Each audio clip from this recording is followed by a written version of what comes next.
There was a riot that broke out on Thursday night within the facility, allegedly caused by discontent with the poor living conditions and specifically the poor condition of the food that the children were being given at the facility.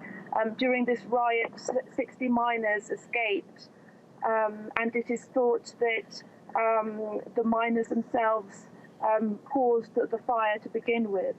And these people who were in the children's home, why were they sent there? They'd been abandoned by their parents. Were they migrants? I mean, why were they at the home? And what do we know about what the conditions were like inside?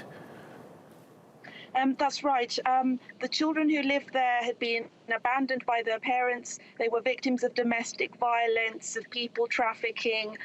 However, recently, judges had been sending young offenders to this facility due to the lack of appropriate facilities to house young offenders.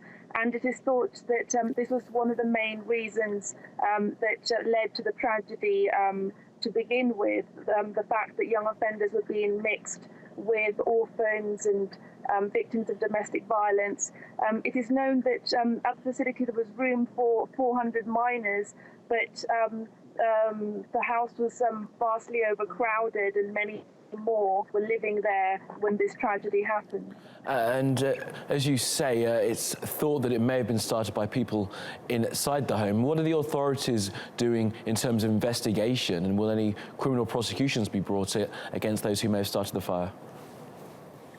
Well, Congress has launched an investigation into criminal responsibility regarding the directors of Virgen de la Asunción Children's Home, as well as the authorities responsible for housing these minors as well as young offenders, because clearly young offenders shouldn't have been housed in the same facility as orphans and victims of violence.